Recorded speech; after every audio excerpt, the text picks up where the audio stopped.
ये है Vladimir Putin. ये बता रहे हैं कि कैसे उन्होंने बातचीत की है एक यूएस प्रेसिडेंट, फिर उसके बाद दूसरा, फिर तीसरा।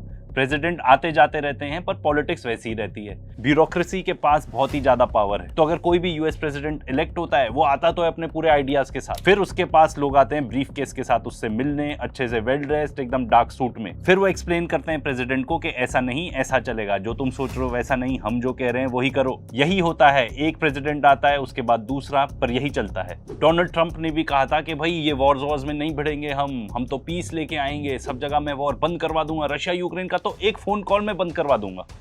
क्या हुआ फिर? मोस्ट प्रोबेबली वो झूठ बोल रहा था, पर यह भी हो सकता है कि उसने असली में सोचा हो कि वो ऐसा कर देगा। पर जैसे ही वो इलेक्ट हो जाते हैं तो he needs to fall in line. वही सारी चीजें करनी पड़ती हैं जो बाकी यूएस प्रेसिडेंट करते आए हैं आज तक। पर ऐसा क्यों होता है? क्योंकि हो सकता है सभी के इंटरेस्ट अलाइंड हो, वॉर सभी को अच्छा लगता हो। देखो, सबसे पहले मिलिट्री इंडस्ट्रियल कॉम्प्लेक्स, जितने वॉर होंगे उतना इक्विपमेंट बिकेगा, उतने वेपन्स बिकेंगे।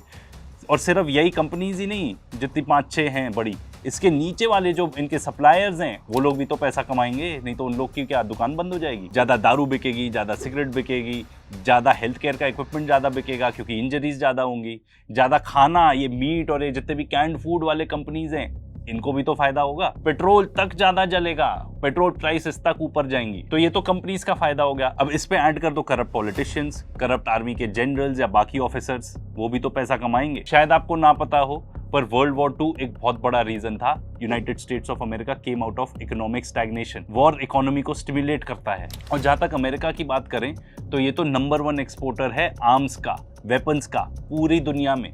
और ये एक ऐसा देश है जिसने आज तक अपने लैंड पर, अपने जमीन पर एक भी वॉर नहीं लड़ा, थैंक्स टू इट्स ज्योग्राफी। तो जब भी कोई यूएस प्रेसिडेंट आके कहता है कि नहीं हम वॉर्स नहीं लड़ेंगे, हम तो पीस चाहते हैं, हो सकता है उसकी एक्चुअली इंटेंशंस अच्छी हो, पर एक आदमी क्या कर सकता है जब पूरा सिस्टम ही उसके खिलाफ है? और जो अमेरिकन प्रेसिडेंट पीस चाहता था, जॉन एफ कैनेडी, उसको तो असैसिनेट ही कर दिया। और इजराइल में भी सेम चीज हुई थी, वहां पे भी प्राइम मिनिस्टर जो पीस चाहते थे, इत्साक रबीन, उनको भी असैसिनेट कर दिया था। सच में यूनाइटेड स्टेट्स ऑफ अमेरिका का प्रेसिडेंट होना तो एक श्राप ही है। अगर आप वॉर इकोनॉमी के बारे में ज्यादा जानना चाहते हो तो लिंक्ड वीडियो जरूर चेकआउट करना।